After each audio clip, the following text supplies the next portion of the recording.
First మీకు ఓ చేప కథ చెబుతాను. ఒక చేప చెరువులో ఉన్నప్పుడు ఓ ఉంగరం మింగింది. ఓ జాలరి ఆ చెరువులో ఉన్న చేపలన్నింటినీ పట్టుకొని ఓ అమ్మకందారుడికి అమ్మేశాడు. అందులో ఈ ఉంగరం మింగిన చేప కూడా ఉంది. ఇప్పుడు ఈ అమ్మకందారుడు ఆ చేపని ఓ కస్టమర్కి అమ్మేశాడు. ఇంటికి తీసుకెళ్లిన ఆ కస్టమర్ ఆ చేపని కోయగానే అందులో ఉంగరం బయటపడింది. దాన్ని చూశాడు, అనుభవించేశాడు కూడా. అయితే ఇక్కడ ట్విస్ట్ ఏంటంటే ఆ కస్టమర్ దగ్గర ఉన్న ఉంగరం నాదే అని అంటాడు ఈ చేపమ్మనే వ్యక్తి. కాదు నాది అంటాడు కస్టమర్. ఈ లోపు మీదే కాదు నాది కూడా అంటాడు చేప పట్టిన జాలరి. ఇప్పుడు ఈ కథ అంతా ఎందుకంటే ఇప్పుడు నేను చెప్పబోయే మరో కథ విని అసలు ఆ ఉంగరం ఎవరిదో మీరే చెప్పండి. తెలుగు, తమిళ నుంచి మలయాళం వరకు తన వివాదాలను తీసుకెళ్లారు లెజెండరీ మ్యూజిక్ కంపోజర్ ఇళయరాజా. ఎవరైనా సరే తన పాటను కాస్త సినిమాల్లో పెట్టుకున్నా, ఏదైనా వేడుకలో పాడినా సరే వెంటనే లీగల్ నోటీసులు పంపిస్తారు. ఎంతలా అంటే ఓసారి లెజెండరీ సింగర్ బాలసుబ్రహ్మణ్యం ఎక్కడో అమెరికాలో మ్యూజిక్ కన్సర్ట్ ఏర్పాటు చేసుకుంటే ఆయనకు లీగల్ నోటీస్ పంపారు. వాస్తవానికి ఇద్దరు ప్రాణ స్నేహితులు. ఇళయరాజాకు మొదటి అవకాశాలు కూడా బాలుని ఇప్పించారు. ఆ తర్వాత మంచి స్నేహితులయ్యారు.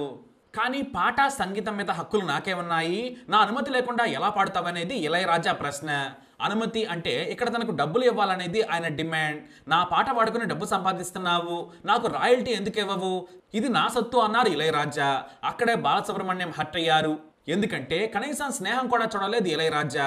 డబ్బును ప్రధానంగా చూశారు. పైగా పరువు తీసేలా లీగల్ నోటీసు పంపించారు. ఒక ఫోన్ చేసి ఉంటే నేను పాడకుండా ఉండేవాడిని హర్ట్ అయ్యారు ఆయన. అంతేకాదు సినిమాలోని పాట మ్యూజిక్ కంపోజర్కే ఎలా చెందుతుందని కూడా వాదించారు బాలు. డైరెక్ట్ గా ఇళయరాజాను టార్గెట్ చేయకపోయినా కూడా తన అభిప్రాయం చెప్పారు. పాట ఒకరు రాశారు, ఒకరు పాడారు, వీటన్నింటినీ కంపోజర్ చేయించారు. ఆ కంపోజర్ చేత దర్శకుడు తనకు నచ్చినట్లుగా సినిమాకు పాటలు చేయించుకున్నారు. ఆ దర్శకుడితో సహా అందరికీ నిర్మాత డబ్బులు ఇచ్చేశాడు. ఇక్కడ కాపీరైట్ ఒక్కరికే ఎలా చెందుతుందనేది ఆయన అనుమానం. కానీ ఈ వివాదాల జోలికి వెళ్లి అనవసరంగా బ్లేమ్ కావడం బాలుకి ఇష్టం లేదు. పైగా ఇళయరాజా మాదిరిగా డబ్బు కోసం ఆయన మాట్లాడలేదు. అందుకే లెజెండరీ సింగర్ గానే బ్రతకాలనుకున్నారు, అలానే బ్రతికారు కూడా. అయితే ఈ వివాదం నేటిది కాదు. 2010లోనే నా పాటలు నా హక్కులని కోర్టుకెక్కారు ఇళయరాజా.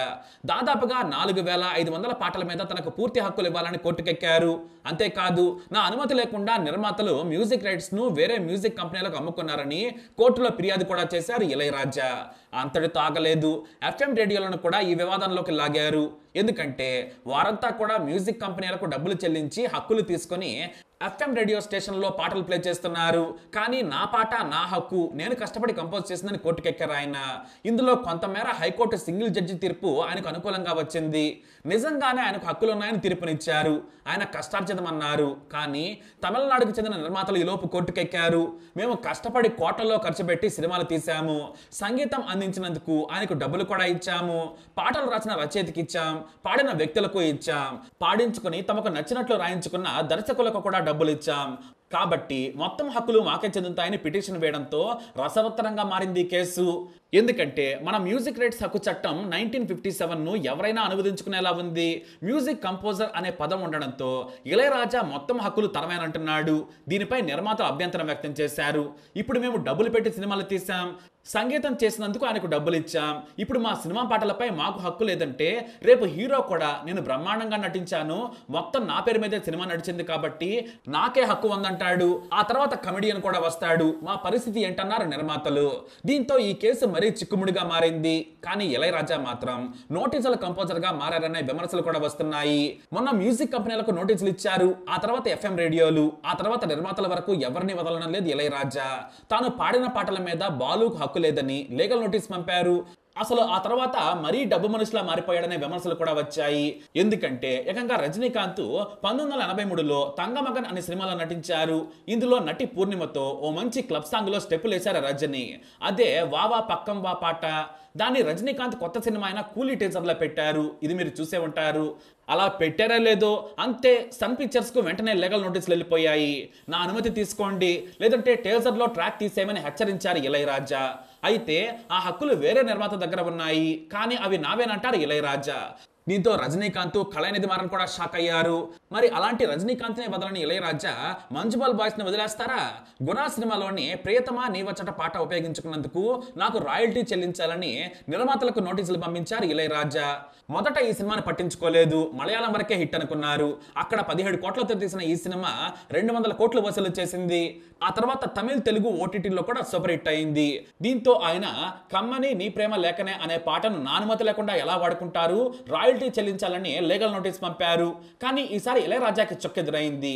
ఈ పాట సినిమాకు కీలకమని మాకు తెలుసు, ఇంకా చెప్పాలంటే గుణ గుహ చుట్టూ కథ తిరుగుతుంది, అందుకే తాము ఆ పాట మ్యూజిక్ కంపెనీ ఓనర్ల నుంచి నిర్మాతల నుంచి అనుమతి తీసుకున్నామని మంజుమల్ బాయ్స్ నిర్మాత ఆంథోనీ కౌంటర్ ఇచ్చారు. ఈ పాట హక్కులు పిరమిడ్ శ్రీదేవి సౌండ్స్ దగ్గర ఉన్నాయి, వాటి హక్కులు పొందాకే సినిమాలో వాడుకున్నామని చెప్పారు. చట్టపరమైన హక్కులు తమ దగ్గర ఉన్నాయని షాన్ ఆంథోనీ మీడియాకు చెప్పారు. దీంతో మళ్ళీ ఇళయరాజా కామెంట్ చేయలేదు. బహుశా ఆయన కోర్టులో కేసు వేసే ఛాన్స్ మాత్రం ఉంది, ఎందుకంటే దానికి కూడా ఒక కారణం ఉంది. ఆ రీజన్ చెప్పే ముందు మరో వివాదం గురించి కూడా మీకు చెప్పాలి. అదేమిటంటే కూలీ సినిమా. మంజుమల్ బాయ్స్ మూవీస్ కు లీగల్ నోటీస్ పంపిన తర్వాత తమిళనాడుకు చెందిన లెజెండరీ పాటల రచయిత వైరముత్తు సంచలన వ్యాఖ్యలు చేశారు. వైరముత్తు అంటే మీకు తెలిసే ఉండొచ్చు, మన తెలుగులో లెజెండరీ రైటర్ వేటూరు స్థాయి అన్నమాట. తన ప్రాణ స్నేహితుడైన ఇళయరాజా మీద చాలా రోజులుగా గుర్రుగా ఉన్నారు ఆయన. ఎందుకంటే తన టాలెంట్ని గుర్తించకుండా మ్యూజిక్ పాటల మీద తనకే హక్కులుంటాయని కోర్టులో ఇళయరాజా ఫైట్ చేస్తూ ఉండడం ఆయనకు నచ్చలేదు. దీంతో ఒక సినిమా వేడుకలో డైరెక్ట్గానే అటాక్ చేసేశారు. అద్భుతమైన పాట లేకుండా సంగీతం ఉంటుందా? పాటే కదా ప్రాణం. ఊరికే సంగీతం వింటే అంత కిక్ ఉండదు, సంగీతాన్ని నిలిపేది పాటే. కాబట్టి హక్కులు కంపోజర్కే కాదు రచయితకు కూడా ఉంటాయని కౌంటర్ ఇచ్చారు. అంటే ఇప్పుడు రైటర్స్కు కూడా హక్కులుంటాయట. దీంతో ఇళయరాజా స్వయంగా స్పందించకుండా ఆయన తమ్ముడు గంగయ్య అమరన్ తీవ్రంగా స్పందించారు. పాట గురించి కాకుండా డైరెక్ట్ గా వైరముత్తు స్థాయి గురించే మాట్లాడేశారు ఆయన. మా అన్న ఇళయరాజా లేకుంటే వైరముత్తు ఈ రోజు ఉండేవాడే కాదు. ఆయనకు అవకాశాలు ఇచ్చింది ఇళయరాజా. ఆయన మ్యూజిక్ వల్లే పాటలు హిట్ అయ్యాయి. ఆయన గొప్ప రచయిత కావచ్చు కానీ గొప్ప వ్యక్తి కాదు. ఇళయరాజా లేకుంటే ఆయనకు బ్రతికే లేదని కామెంట్ చేశారు. కానీ ఒకరికొకరు సాయం చేస్తారు. ఇళయరాజాకు బాలసుబ్రహ్మణ్యం నుంచి భారతీయ రాజా వరకు సాయం చేసి ఆయనకు అవకాశాలు ఇచ్చారు. అంత మాత్రాన ఇళయరాజా స్థాయి తగ్గదు కదా. ఇది కూడా అంతే. వైరముత్తు పాట కూడా గొప్పదేనని కొంతమంది కామెంట్స్ చేస్తూ ఉన్నారు. అయితే ఇళయరాజా పాటకు ట్యూన్ ఇచ్చాకే వైరముత్తు పాట రాశాడు. ఆయన పాటలు వేరే భాషల్లో కూడా ఉన్నాయి. కాబట్టి ఇళయరాజా గొప్పవాడనే కామెంట్స్ కూడా కొంతమంది చేస్తున్నారు. కానీ జనం కూడా ఈ వివాదంపై రెండుగా విడిపోయారు. గొప్ప సంగీతానికి గొప్ప పాట కూడా కావాలి, ఆ రెండింటికి గొప్ప సింగర్స్ కూడా ఉండాలనేది నిర్విధావాంశం. కానీ నేనే గొప్ప, నాకే మొత్తం హక్కులు ఇవ్వాలని ఇళయరాజా ఎప్పటికీ గర్వంగా చెప్పుకుంటున్నారు. అయితే నిర్మాతలు, రచయిత, సింగర్స్ ఈ వివాదాలకు వెళ్ళకపోవడంతో మొత్తం రాయల్టీ ఇప్పటివరకు ఇళయరాజాకే దక్కాయి. అయితే తాజాగా ఎకో ఏఐజీ కంపెనీలు కాపీ రైట్స్ గడువు ముగిసినా తన అనుమతి లేకుండా పాటలు వాడుకుంటున్నాయని కోర్టులో పిటిషన్ వేశారు ఇళయరాజా. ఇంతకు ముందే ఓ కేసు నడుస్తూనే ఉంది. ఎవరి హక్కులు వాళ్ళకు ఉంటాయనేది మరో కేసు. కానీ ఈ కేసులో ఇళయరాజా మాత్రం మొత్తం తాను స్వరపరిచిన 4500 పాటలను ఉపయోగించుకునేందుకు సదరు కంపెనీలు ఒప్పందం చేసుకున్నాయి. కానీ ఒప్పందం ముగిసినా వారు వాడుకుంటున్నారు. ఎందుకంటే నిర్మాతల నుంచి హక్కులు తీసుకున్నామని చెబుతున్నారు. ఇదే కోర్టు 2019లో ఓ తీర్పునిచ్చింది. నిర్మాతల నుంచి హక్కులు పొందిన తర్వాత ఆ పాటను వాడుకునే హక్కు సదరు సంస్థలకు ఉంటుంది, ఇక ఇళయరాజాకు కూడా ఉంటుందని హైకోర్టు తీర్పునిచ్చింది. ఈ తీర్పును సవాలు చేస్తూ మళ్లీ కోర్టులో పిటిషన్ వేశారు నిర్మాతలు. అయితే తాత్కాలికంగా ఇళయరాజా పాటలను ఉపయోగించుకోకుండా మ్యూజిక్ కంపెనీలపై నిషేధం విధించింది హైకోర్టు. అందుకే ఆయన రజనీకాంత్ సినిమా కూలీ, మంజుమల్ బాయ్స్ నిర్మాతలకు లీగల్ నోటీసులు పంపారు. అంటే ఇప్పటి వరకు హక్కులు ఇళయరాజా దగ్గర ఉన్నాయి, కానీ తుది తీర్పుకు లోబడి ఉంటుంది. అయితే నిర్మాతలు మాత్రం కాపీరైట్ హక్కులు మావే, మేము ఇళయరాజాకు డబ్బులు ఇచ్చి సంగీతం చేయించుకున్నామని న్యాయమూర్తుల దృష్టికి తీసుకెళ్లారు. నిర్మాతకే హక్కులుంటాయని ప్రొడ్యూసర్స్ తరపున వాదించిన లాయరు కోర్టు ముందు వాదించారు. కానీ మ్యూజిక్ కంపోజిషన్ అనేది క్రియేటివ్ వర్క్, కాపీరైట్ చట్టం వరకు వర్తించదన్నారు. కానీ తానే సర్వస్వం, ఇళయరాజా గొప్ప వ్యక్తి, దేవుడు, ఆ తర్వాత సంగీతంలో ఆయనే తోపు అని పదే పదే లాయర్లు వాదించడంతో జడ్జిలు చిరాకు పడ్డారు.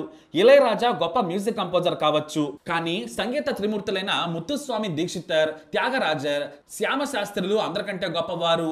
ఇళయరాజా వారికంటే గొప్పవారేమీ కాదు, మీ వాదనను మేము అంగీకరించమని సీరియస్ అయ్యారు జడ్జిలు. అయితే పదే పదే ఇళయరాజాకు చెందిన న్యాయవాదులు తమకే అన్ని చెందుతాయని సెక్షన్ల నుంచి హక్కుల వరకు చెప్పుకుంటూ వచ్చారు. ఆ సమయంలోనే హైకోర్టు సూటి ప్రశ్న వేసింది. ఒక పాట రూపొందాలంటే మంచి సాహిత్యం ఉండాలి, గొప్ప గాయకుడు కావాలి, ఇక సంగీతం వాయించేవారు కూడా ఉండాలి. సాహిత్యం లేనిదే పాట లేదు. మరి అలాంటప్పుడు పాటల రచయిత కూడా హక్కులు కోరితే మీరేం చేస్తారని నిలదీసింది హైకోర్టు. దీంతో ఇళయరాజా తరపు న్యాయవాదుల గొంతు మోగబోయింది. ఈ కేసును జూన్ 2వ వారానికి వాయిదా వేశారు న్యాయమూర్తులు. పాట విక్రయం ద్వారా వచ్చిన డబ్బు ఎవరికి చెందుతుందనేది తుది తీర్పుకు లోబడి ఉంటుందని కూడా చెప్పింది. మొత్తం మీద ఇళయరాజా డిజిటల్ మీడియా వచ్చిన తర్వాత రాయల్టీ రూపంలో కోట్లలో ఇంటి దగ్గర కూర్చున్న వస్తూ ఉండడంతో ఆయన ఇలా ప్రతి ఒక్కరికి లీగల్ నోటీసులు పంపుతున్నారు. ఎందుకంటే భవిష్యత్తును ముందే ఊహించిన లెజెండరీ సంగీత దర్శకుడు ఏఆర్ రెహమాన్ డబ్బు తక్కువ తీసుకొని హక్కులను తన దగ్గరే ఉంచుకున్నాడు. దీంతో వివాదం లేకుండా పోయింది. అన్ని హక్కులు తనవేనని నిర్మాతలతో అగ్రిమెంట్ తీసుకున్నారు. కానీ రైటర్స్ సింగర్స్ కి కూడా హక్కు ఉంటుందంటే మాత్రం ఆయన కూడా భారీగా చెల్లించాల్సి రావచ్చు. ఇక్కడ ఆసక్తికరమైన విషయం ఏంటంటే రాయల్టీ రూపంలో రెహమాన్ కోట్లు సంపాదిస్తున్నాడు. దీంతో తనకు హక్కు కావాలని 2010 నాటి నుంచే ఫైట్ చేస్తున్నారు ఇళయరాజా. కానీ రెహమాన్ తెలివితో ముందే అగ్రిమెంట్ చేసుకున్నారు, ఇళయరాజా చేసుకోలేదంతే. పైగా 1996లోనే డిజిటల్ చట్టాలు వచ్చేసాయి. ఏదేమైనా అమెరికాలో మాదిరిగా క్లియర్గా చట్టం ఉంటే ఈ గోల ఉండదు. ఓటీటీలు వచ్చిన తర్వాత నటులకు కూడా రాయల్టీ ఇస్తున్నాయి అక్కడి సంస్థలు. ఇలా చేస్తే సీనియర్ నటులు ఇంటి దగ్గర ఉన్నా కూడా వారి పాత సినిమాలకు డబ్బులు వస్తాయి. కాబట్టి ఇక్కడ కూడా క్లియర్గా చట్టాలు చేయాల్సిన అవసరం ఉంది. ఎందుకంటే క్రియేటివ్ వర్క్కు ఇంత విలువ ఉంటుందని డిజిటల్ మీడియా వచ్చాక తెలిసింది. ఇళయరాజా ముందే మెలుకున్నారు, కానీ తానే సర్వస్వం అనడంపై భిన్నాభిప్రాయాలు వ్యక్తమవుతున్నాయి. ఎంతలా అంటే మనం రోడ్డు మీద పాడుకోవాలన్నా కూడా నా పాట నువ్వు పాడకూడదనే స్థాయికి ఇళయరాజా వస్తారా అనే సెటైర్లు కూడా సోషల్ మీడియాలో ఇప్పుడు వినిపిస్తున్నాయి. ఎందుకంటే ఓసారి సమాజంలోకి వచ్చిన తర్వాత సినిమా పాటలు సంగీతం జనాలకే చెందుతాయి కదా అనే కామెంట్ కూడా ఉంది. కాబట్టి ఇప్పుడు మీకు ఆ చేప కథ అర్థమయ్యే ఉంటుంది. ఇళయరాజా తెలివిగా ఈ చేపల్లో ఏమైనా బంగారం ఉంటే అది నాకివ్వాలి అని ముందే ఆయన రాసేసుకున్నారు. ఎందుకంటే రెహమాన్కి అది క్లియర్గా తెలుసు, తను కొట్టిందల్లా బంగారమే అని. రెహమాన్ను చూసి లేట్గా రియలైజ్ అయ్యారు ఇళయరాజా. ఇప్పుడు కోర్టులకెక్కి నానా రచ్చ చేస్తున్నారు. ఏం జరుగుతుందో వేచి చూడాలి. మరి ఆ చేప ఎవరికి చెందుతుంది? మీ అభిప్రాయాన్ని కమెంట్ ద్వారా తెలియజేయండి. ఈ వీడియో అప్డేట్స్ కోసం మై ఛానల్ ఫాలో అవ్వండి, అలాగే తప్పకుండా సబ్స్క్రైబ్ చేసుకోండి.